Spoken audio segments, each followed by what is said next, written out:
This is Lynn and Lucy's reporting. Do you like sprinkles in your sweet snacks? Sprinkles are simple to make.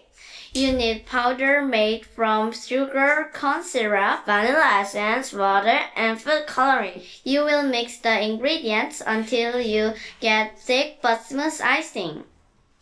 But then put the thing being mixed into a piping bag and pipe straight lines onto a piece of parchment paper. Let them dry during the night. You can chop them up when they are dry. Now you make the sprinkles on your own. But be careful not to eat too much.